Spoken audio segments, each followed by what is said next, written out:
President ఎన్నిక విధానం. భారతదేశ ప్రెసిడెంట్ను ప్రజలు నేరుగా ఎన్నుకోరు. దీనికి ఒక ప్రత్యేకమైన గ్రూప్ ఉంటుంది. ఆ గ్రూపే ఎలక్టోరల్ కాలేజ్. ఎలక్టోరల్ కాలేజ్ అంటే ఎవరు అనేది తెలుసుకుందాం. ప్రెసిడెంట్ని ఎంచుకునే హక్కు కలిగి ఉన్నవారు. ఎవరు వాళ్ళు? పార్లమెంటు సభ్యులు, అనగా లోక్సభ ఎంపీస్, రాజ్యసభ ఎంపీస్. అంతేకాకుండా రాష్ట్రాల లెజిస్లేటివ్ అసెంబ్లీ అంటే ఎమ్మెల్యేస్ కూడా, అన్ని రాష్ట్రాల ఎమ్మెల్యేలు కూడా ప్రెసిడెంట్ ఎలక్షన్లో పాల్గొంటారు. అంతేకాకుండా ఢిల్లీ, పుదుచ్చేరి ఎమ్మెల్యేలు కూడా పాల్గొంటారు అన్నమాట. ఇక్కడ గుర్తుంచుకోవాల్సింది ఏంటంటే గవర్నర్స్ కానీ, చీఫ్ మినిస్టర్స్ కానీ, ఎమ్మెల్సీలు కానీ, ప్రజలు కానీ ఓటు వేసే హక్కు లేదు ప్రెసిడెంట్కి.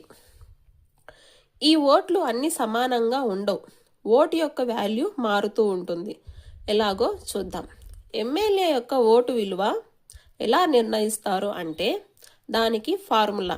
ఎమ్మెల్యే ఓటు వాల్యూ స్టేట్ పాపులేషన్ని 1000తో భాగించి వచ్చిన విలువని ఎమ్మెల్యేలతో అంటే ఆ స్టేట్ లెజిస్లేటివ్ మెంబర్స్తో మళ్ళీ భాగించడం జరుగుతుంది. వచ్చిన వాల్యూనే ఆ ఎమ్మెల్యే యొక్క ఓటు విలువగా పరిగణిస్తారు. ఎగ్జాంపుల్గా ఆ రాష్ట్ర జనాభా 5 కోట్లు అనుకోండి. దాన్ని 1000తో భాగించి మళ్ళా దీన్ని ఆ రాష్ట్ర ఎమ్మెల్యేలు ఎంతైతే ఉంటారో ఆ రాష్ట్రానికి, ఫర్ ఎగ్జాంపుల్ 175, మన ఏపీకి 175 కదా, దాంతో మళ్ళీ భాగిస్తే వచ్చిన విలువ ఏదైతే ఉందో అదే ఎమ్మెల్యే యొక్క ఓటు విలువగా పరిగణిస్తారు.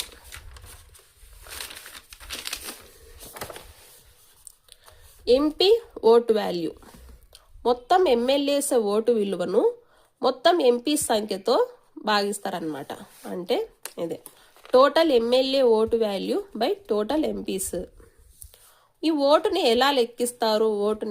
ఈ ఎమ్మెల్యే ఎంపీస్ ఓటుని సీక్రెట్ బ్యాలెట్ విధానంలో ఓటు వేయడం జరుగుతుంది. ప్రిఫరెన్షియల్ ఓటింగ్ సిస్టమ్ అన్నమాట. అంటే first preference, second preference, third preference అని ఉంటుంది.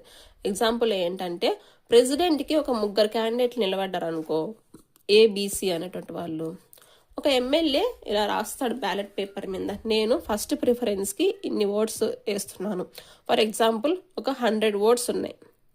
ఒక ఎమ్మెల్యేకు ఒక 100 ఓట్స్ ఉన్నాయి వాల్యూ, ఒక 100 అనుకోండి.